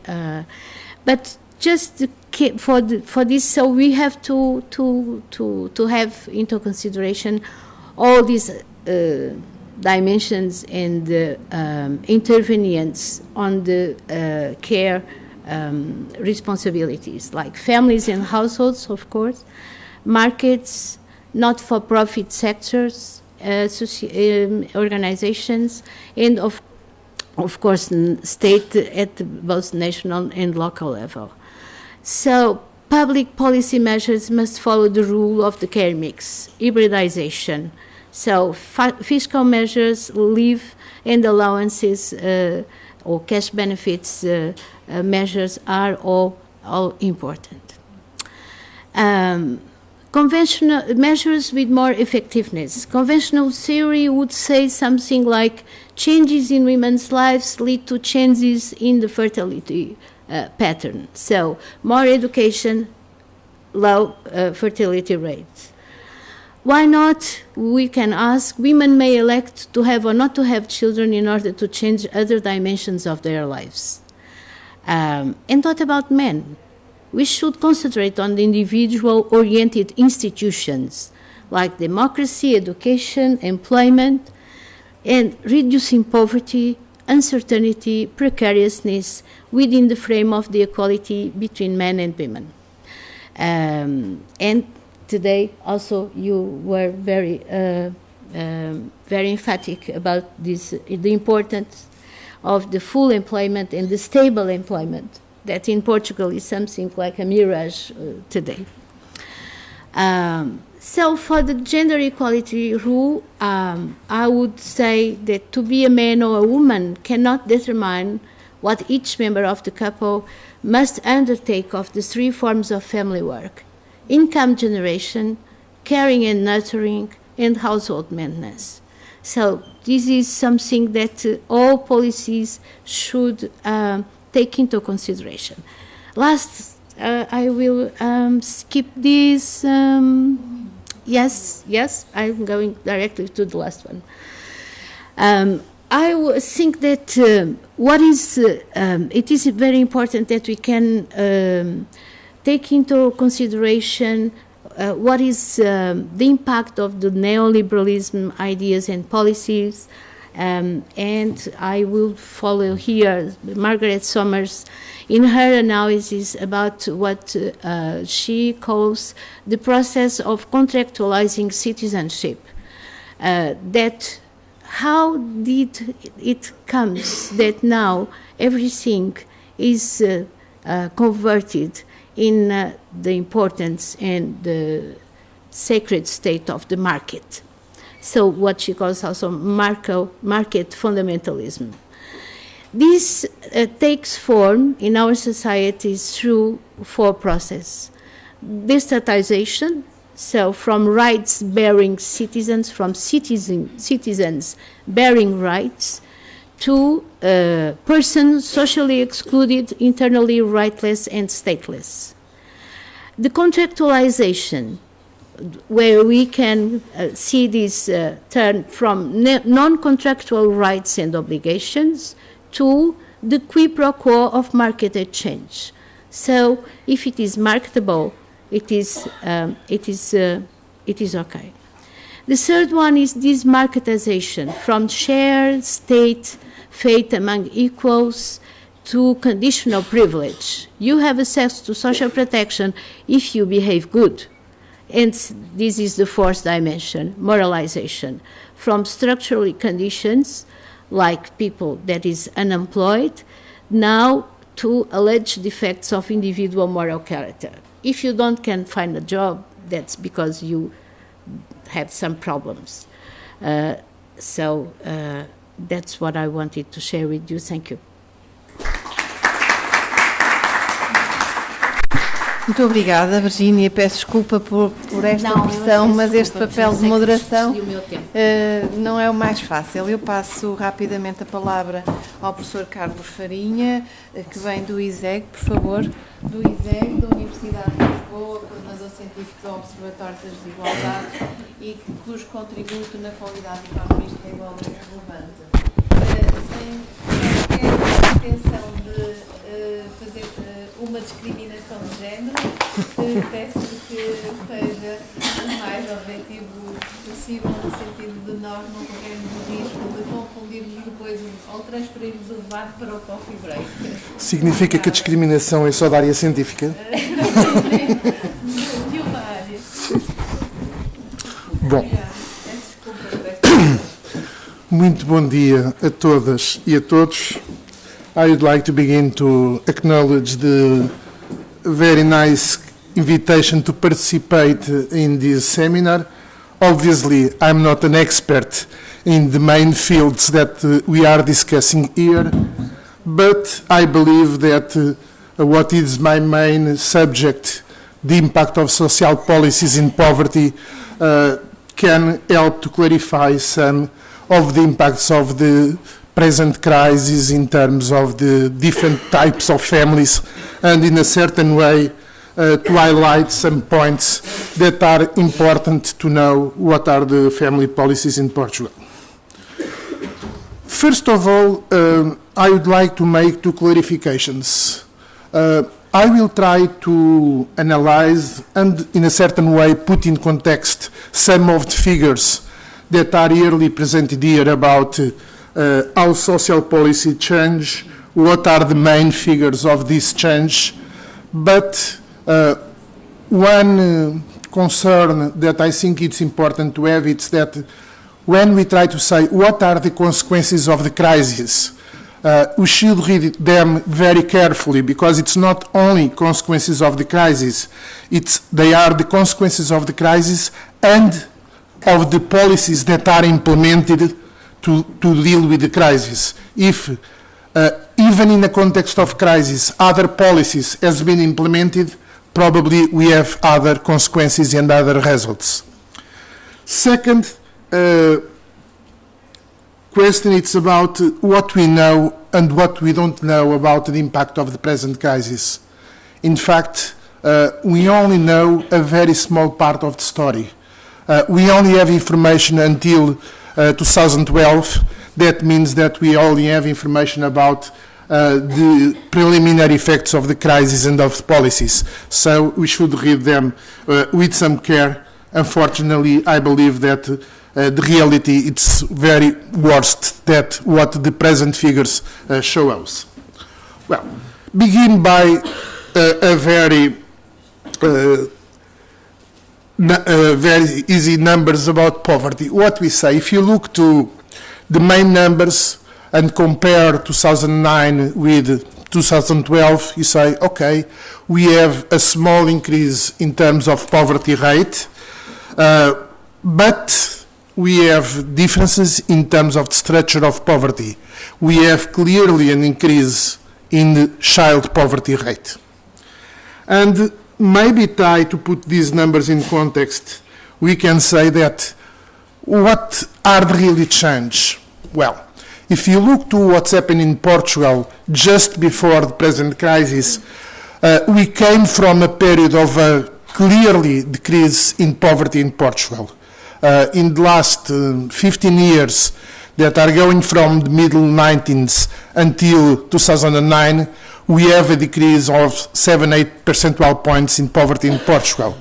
And these lower levels of poverty, it's not only measured by the poverty rate, but by other poverty indicators like the poverty intensity.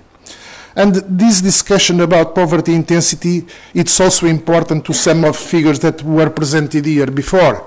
Let me give you a very easy example. In Portugal, let's say that the poverty line is 400 euros per person a month. Obviously, if I have two persons, one that have a wage of 385 euros and another with 100 euros, both are poor, but the well-being of the second one is very worse than the first one. So it's important to measure not only how many poors we have, but also how poor they are. And what's happened in Portugal is that the main change in social policies are concerning with other dimensions of poverty that not only the poverty rate.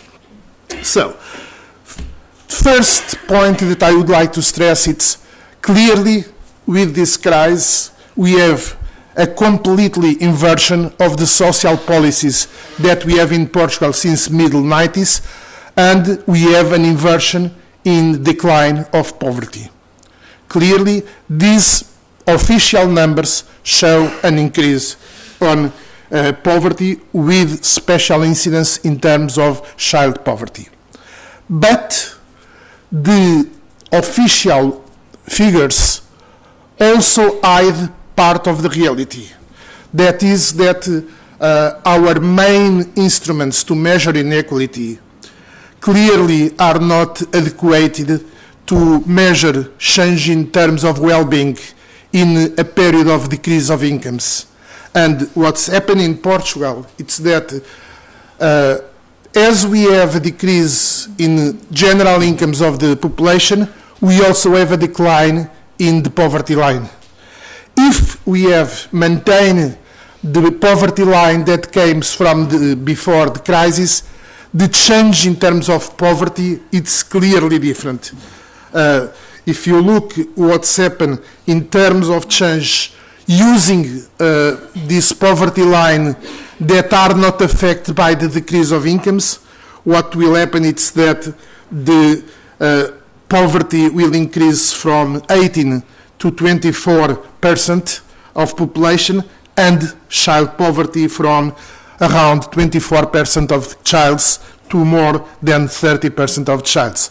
So we have clearly a confirmation that the information we get about what's happened during the crisis affects clearly the poorest part of the population in Portugal, and specifically affects in a very strong way childs in Portugal.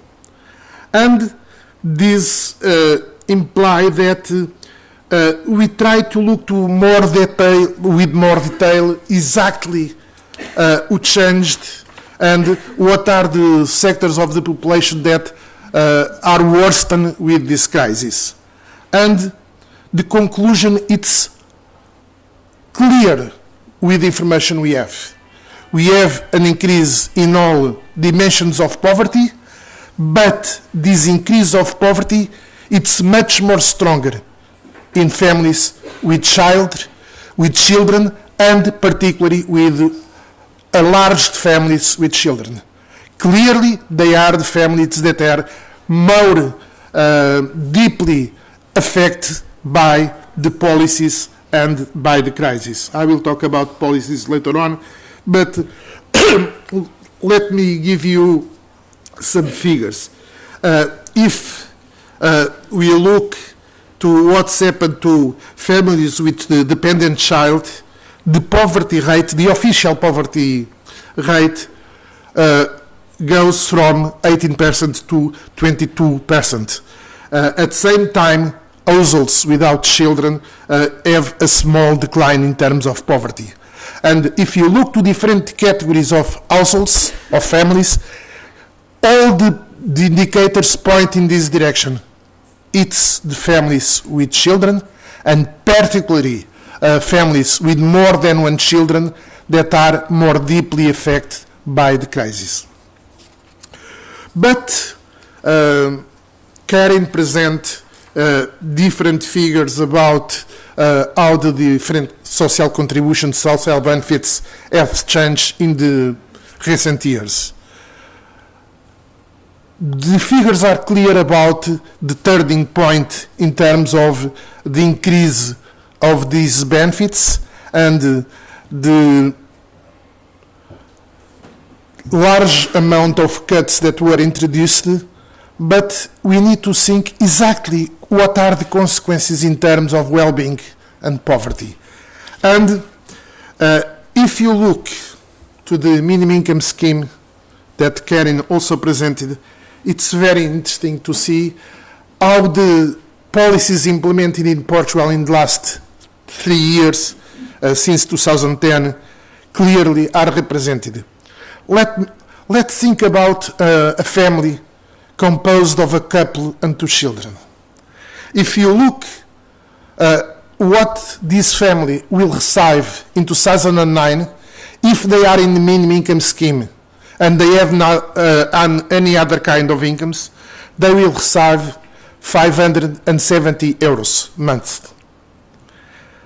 After 2012, this same family will receive less than 400 euros.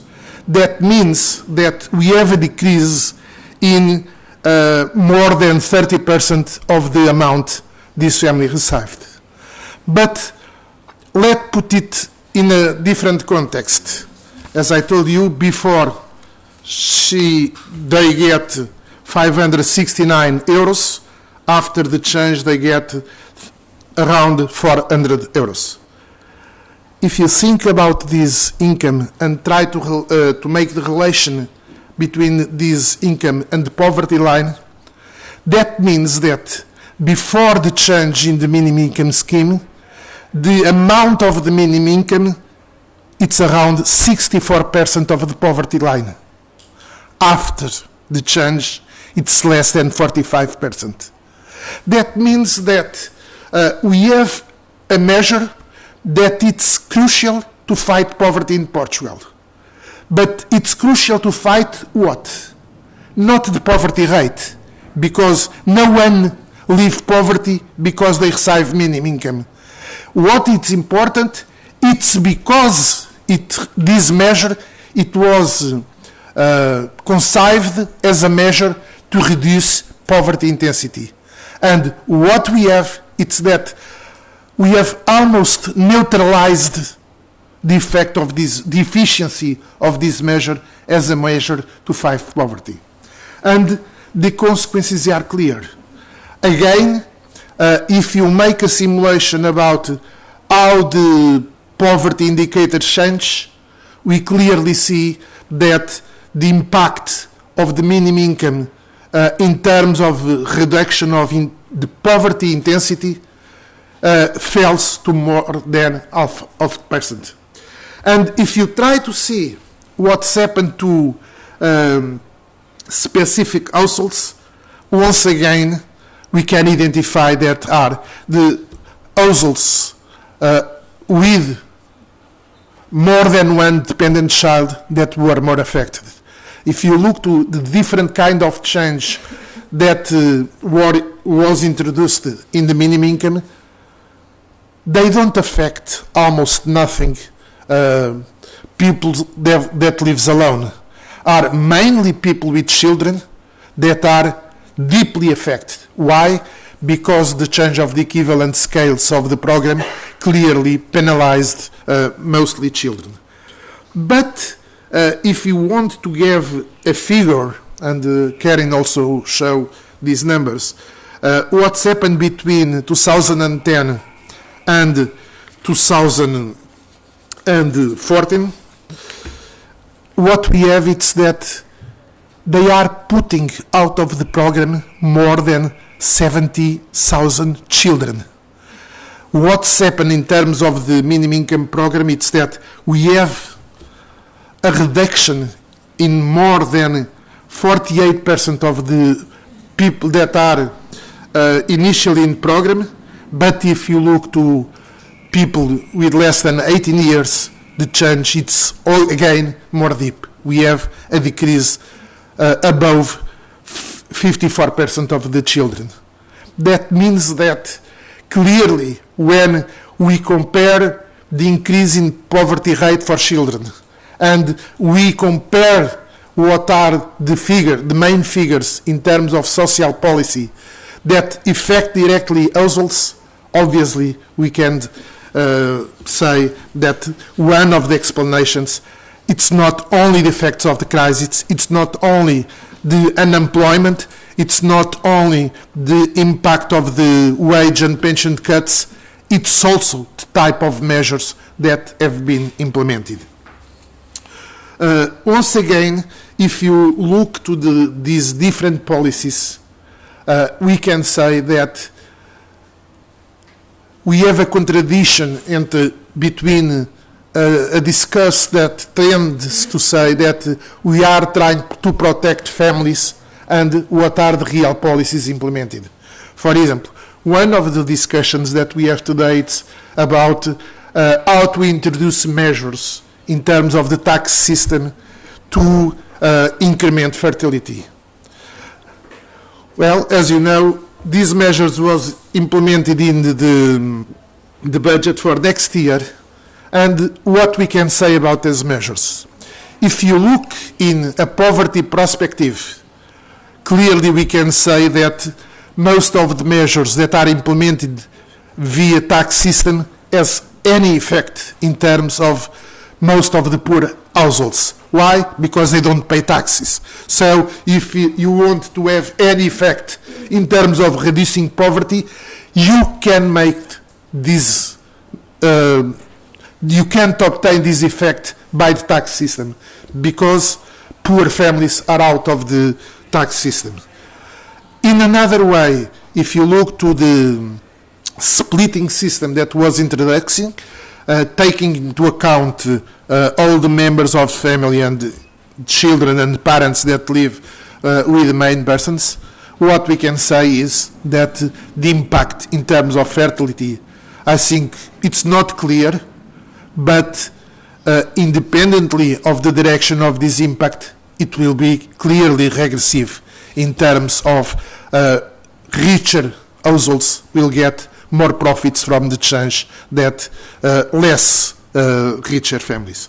So, if I can give some contribute to this discussion, is that clearly we have in the last 2-3 years in Portugal policies that are not friends of the families in terms of concerning with their well-being and concerning with poverty. Thanks.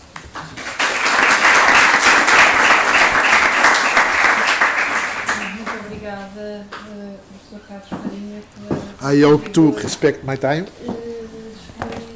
Foi extraordinário, não tirando a excelência das comunicações anteriores, mas de facto, no que diz respeito às competências dos elementos, nós temos meia hora pensada. Portanto, eu pergunto à organização se ainda é possível avançarmos pelo menos 5 minutos para algumas questões que queiram colocar às nossas, digamos, às nossas oradoras e oradores, para de seguida ainda fazermos uma pausa muito breve para o café. Quem começa, por favor? Gostava de fazer uma pergunta primeiro. Sim. Vou começar primeiro por si, professor. Gostava que dissesse se tem informação sobre isso. Um dos grupos mais afetados pela crise, por exemplo, a passar no caso dos famílias, são as mães solteiras, ou seja, as mães divorciadas, ou as mães que têm um companheiro que não é estável. Essa categoria, gostava de saber se tem alguns dados em particular para esse tipo de grupo de mulheres, ou se de alguma forma também quer falar um pouco especificamente sobre as mulheres e a questão da pobreza. Para a Virgínia, para a professora Virgínia Ferreira, Está bem. queria fazer uma pergunta que era, falou, deu-nos tantas coisas para pensar, mas eu fiquei a pensar numa questão que era, talvez seja um bocado um desafio para si também para pensar, que é, qual destas dimensões, na sua opinião, tem sido, ou uma ou duas dimensões, que tem afetado, ou vai afetar tudo, porque a Farinha também indicou isso, e estamos um pouco a perceber os efeitos desta crise económica, que no futuro, quais são as duas dimensões que a Virgínia acha que são mais preocupantes, quer para as mulheres, quer para as famílias? Nós estamos aqui a falar de fertilidade e natalidade e da importância de tudo isso, mas porque a sua apresentação é tão abrangente, eu comecei a pensar um pouco nisso. Quais serão estas duas dimensões mais preocupantes? Pode haver, não salientar a fertilidade e a natalidade, não é? Pode ser atenção. Há mais alguma questão que queiram colocar? Por favor. Que agora gostava de pôr uma questão que é um estudo que fiz, em que analisei até por causa do rendimento social da instituição e a iniciação profissional, podemos concluir uma coisa, que a nível de famílias, as famílias de modo geral, de modo a nível nacional, temos uma escolaridade média e baixa, portanto, ao nível do secundário, tendo conta de que, aos poucos, existe uma evolução, tendo conta de outra coisa muito curiosa, como se analisar a parte das crianças, e que hoje, de vários itens, se consideram para que exista um nível aceitável de bem-estar, onde se considera coisas como já tem altos, como jogos, como coisas que me dispenso de lembrar, tem jogos. A questão que eu ponho é, tendo em conta toda a estrutura populacional e socioeconómica, qual é, de facto, a real mesmo, sem aspas, capacidade de resposta, não das famílias pacinhas, no seu todo, em termos estruturais, expectativas é que realmente pode haver, em termos de resposta, de suplementar, sobreviver com esta crise em termos familiares. Não sei se me estou a fazer entender. Sim. Muito obrigada. Penso então podemos. Posso? Penso que respondemos em português, é mais simples para responder as pessoas. Bom, Começando pela questão das famílias monoparentais. Claramente, as famílias monoparentais são, em Portugal, nos últimos anos, dos setores mais desprotegidos e com maior precariedade. Deixe-me dar-lhe, talvez, um número que é um ponto de partida para alguma reflexão sobre eles.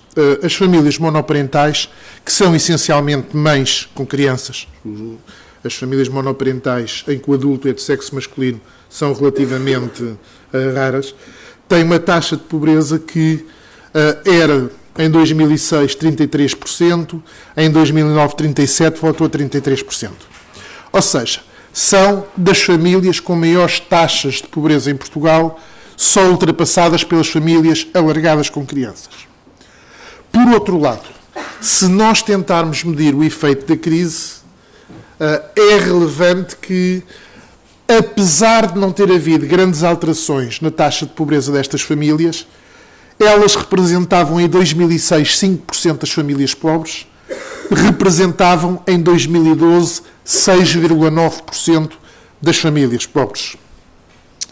No entanto,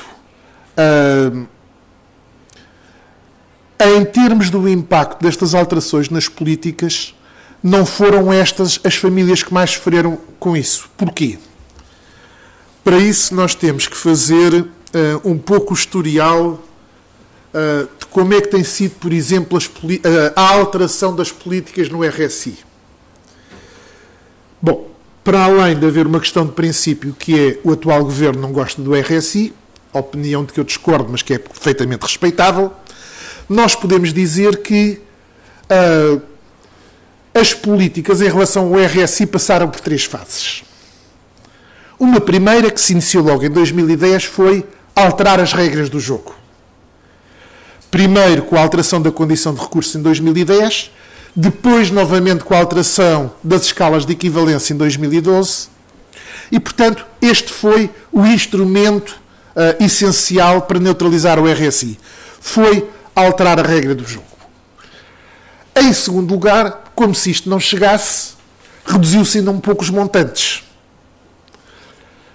Em terceiro lugar, quando já não era possível fazer mais alterações do ponto de vista das regras do jogo, introduziu-se dificuldades burocráticas acrescidas para a renovação ou para a entrada no sistema. Esta é a panóplia de instrumentos que têm tentado neutralizar o RSI e algumas políticas sociais.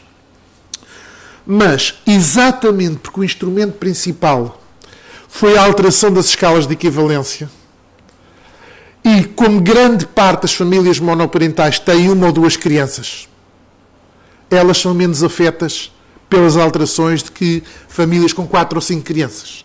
Só por isso.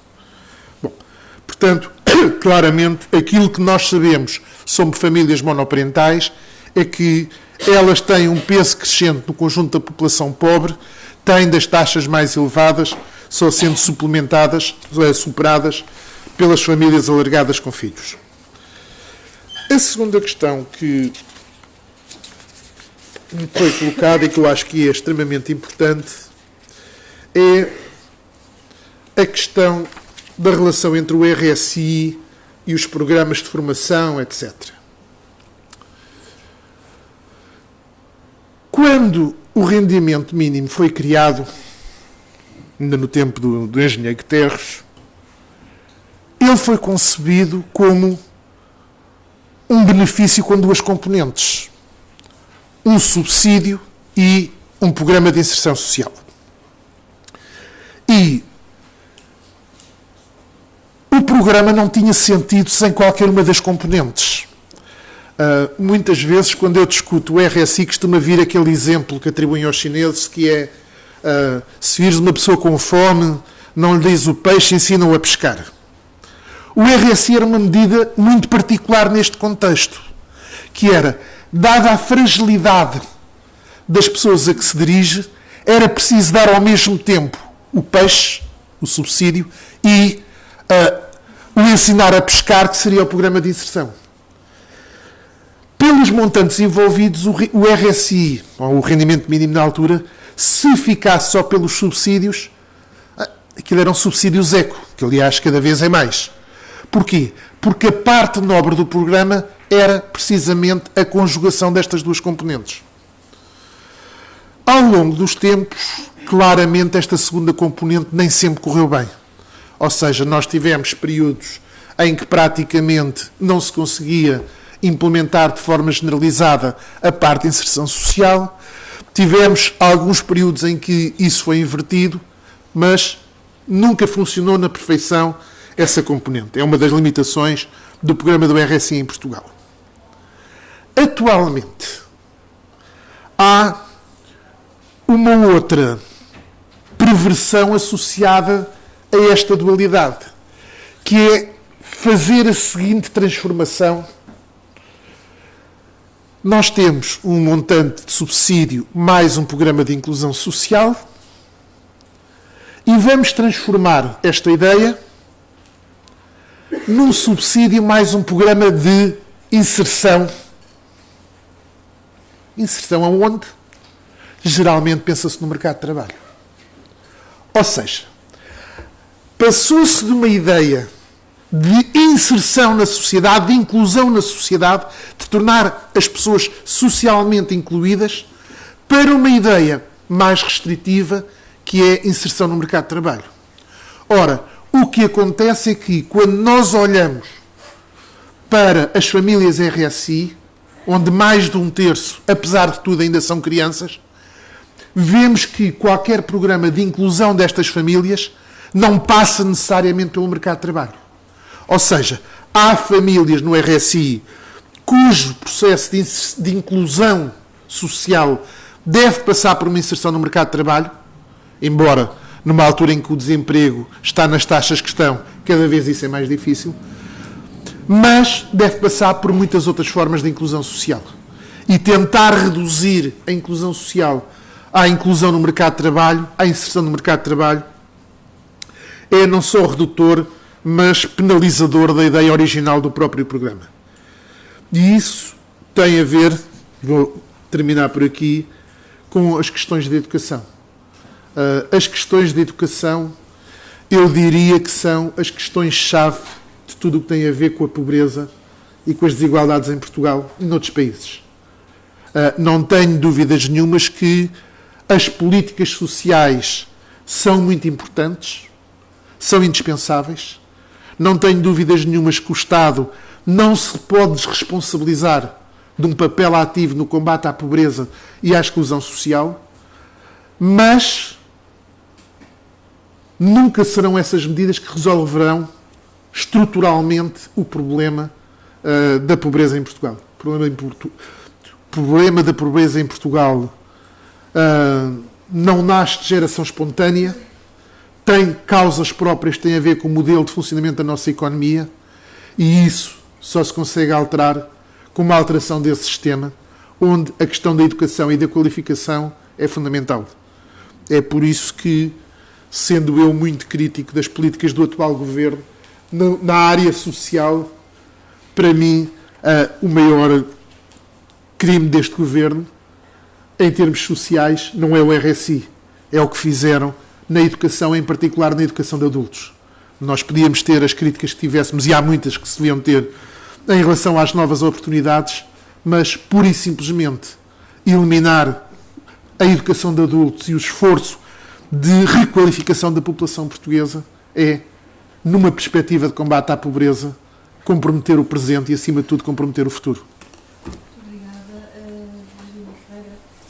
Agora vamos compensar, porque agora já... A organização não me convida mais. Sim, a questão, quais são as dimensões que são... eu, com risco de não ser tão concisa quanto esperava, não posso indicar apenas duas dimensões, não é? Porque, portanto, nós já vimos que, obviamente, a minha ideia, de facto, é que, aliás, também comprovadamente, a política do Ciências, conjuntamente com as transferências monetárias para as famílias, conjuntamente com a provisão de serviços de apoio à vida familiar, não só às crianças, mas também a outros dependentes existentes na família, etc., são, digamos, para mim, aspectos que são indissociáveis, quer dizer, que têm que estar presentes. Obviamente que nenhuma destas políticas em particular pode ser efetiva plenamente e dispensar as outras duas. Podemos pensar, por exemplo, em termos, por exemplo, a questão das transferências, por exemplo, monetárias, podem não ser efetivas em termos de incentivar, aumentar o emprego feminino, por exemplo, mas são muito mais efetivas do que as outras duas, por exemplo, ao nível das políticas de redistribuição de rendimentos, como, aliás, o professor Carlos Farinha acabou de sublinhar. A questão das certos, por exemplo, as políticas fiscais, por exemplo, beneficiam sobretudo, não chegam a beneficiar as famílias mais pobres, porque exatamente nem sequer pagam imposto, por exemplo, no caso. Portanto, quem beneficia mais desses impostos diretos, claro, os indiretos, claro que também são afetados, como o IVA, etc., não é? Portanto, mas uma política centrada não pode também, sobre a provisão de serviços ou de licenças, não pode também descuidar este aspecto das transferências monetárias. Também vimos que um dos aspectos fundamentais é a estabilidade. A estabilidade do emprego, a estabilidade das políticas fiscais, as pessoas saberem que podem contar saberem com o que é que podem contar. Isso é fundamental. E depois uma terceira dimensão absolutamente fundamental é tirar os homens dos locais de trabalho na mesma extensão que tiramos as mulheres. Ontem, por exemplo, falámos aqui do caso da Islândia, porque em plena crise a Islândia implementou uma política de licenças extremamente interessante e que eu acho que seria de um modelo eventual a copiar, que é 3 meses obrigatórios para a mãe, 3 meses obrigatórios para o pai e 3 meses, dependendo, enfim, deixa-se isso ao critério se é o pai ou se é a mãe, ou se é até gozado em part-time durante 6 meses, em vez de 3 apenas, enfim, com um esquema extremamente flexível. E é assim que aumentaram também a natalidade durante este período de crise, por exemplo. Podemos ter aí também um efeito de influência das licenças. Eu acho que é muito importante realmente que haja mais licenças, mais direitos associados à maternidade e à paternidade. Portanto, muito obrigada, pronto, Virgínia. obrigada. Para terminar, a Ângela vai também pronunciar-se logo das intervenções que foram aqui realizadas. Just a very short reaction to Vanessa Ferreira's presentation. At the moment she said that there is a responsibility for companies also, and you remarked in your survey that a lot of employees do not ask for the flexible working sheets. And in Paris we did a survey. We went into big companies, often American companies, and we realized that the employees, they can have flexible working sheets, but they do not ask for it. And we asked them, why don't you benefit from this? And they said, we do not dare. We don't have the courage for it, because they have fixed term contracts and they are evaluated every year, ABC. And so they get a note, ABC, and every year the manager of the team has to give 30% A, 30% B, 30% C, and then those who have twice C, they don't get a new contract anymore. And in this circumstance, you think twice if you ask for flexible working sheets. So the human research management, they are very nice. Oh, we have this nice work-life balance, gender equality things, and well, people obviously don't like it, but this is not our fault. And so it's really very problematic in these companies. Thank you very much, Angela, and thank you again for your presentation. It was a pleasure. Thank you very much. Muito obrigada pelos conferencistas. Nós estamos, de facto, muito atrasados. Vamos fazer uma breve pausa, muito breve, para o coffee break, e agradeço mais uma vez à organização